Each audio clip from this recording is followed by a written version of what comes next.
माँ शैलपुत्री की कथा। मान्यता है कि विधिवत माँ शैलपुत्री की पूजा से जीवन में शांति और सुख समृद्धि का वास होता है। वहीं माँ शैलपुत्री के पूजन के पश्चात मंत्र जाप, आरती और कथा पढ़ना भी जरूरी माना गया है। तो आइए जानते हैं माँ शैलपुत्री की कथा। आज से 9 दिनों तक 9 अलग अलग देवियों की पूजा की जाएगी। शास्त्रों के अनुसार नवरात्रि के पहले दिन माँ शैलपुत्री की पूजा की जाती है। शैलपुत्री माता को उमा, सती और हेमवती आदि नामों से भी जाना जाता है। माँ शैलपुत्री का वाहन वृषभ है। माता के माथे पर चंद्रमा सुशोभित है और उन्हें सफ़ेद रंग प्रिय है। इसलिए माँ शैलपुत्री की पूजा में उन्हें सफ़ेद रंग के ही वस्त्र, पुष्प, गाय का घी और मिठाई अर्पित करें। माँ शैलपुत्री की कथा। वंदे वांछित लाभया चंद्र धृक्त शेखराम वृषारूढ़ाम शूलधराम शैलपुत्री यशस्विनम।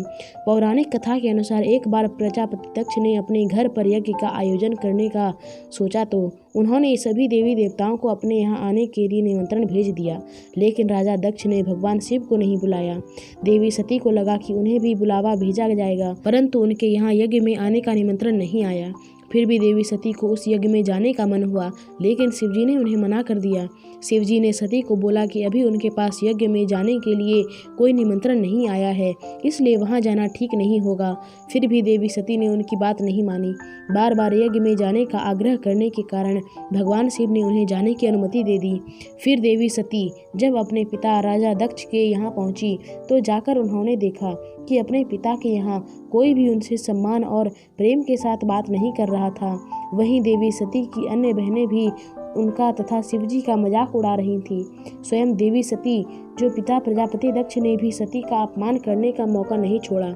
इस प्रकार वहां मौजूद सभी लोग सती के साथ रूखा व्यवहार कर रहे थे, लेकिन जब सती जी की माता ने अपनी बेटी को देखा तो प्यार से गले लगा लिया। परंतु अन्य सभी का ऐसा व्यवहार देखकर सती बहुत ही दुखी हो गई। तब अपना और अपने पति शिवजी का अपमान न सहने के कारण इसके बाद इस अपमान से अत्यंत दुखी होकर सती ने उसी समय वहां यज्ञ की अग्नि में कूदकर स्वयं के प्राण त्याग दिए। जैसे ही भगवान भोलेनाथ को इस बात की जानकारी हुई तो वे भी बहुत दुखी हो गए। इसके बाद दुखी भगवान शिव क्रोध से आग बबूला होते हुए राजा दक्ष के यहाँ गए और तुरंत यज्ञ को ध्वस्त कर दिया। मान्यता है कि इसी सती ने फिर हिमालय की पुत्री शैलपुत्री के रूप में जन्म लिया। आपको ये वीडियो कैसे लगे कमेंट बताइए। वीडियो को लाइक और चैनल को सब्सक्राइब कीजिए।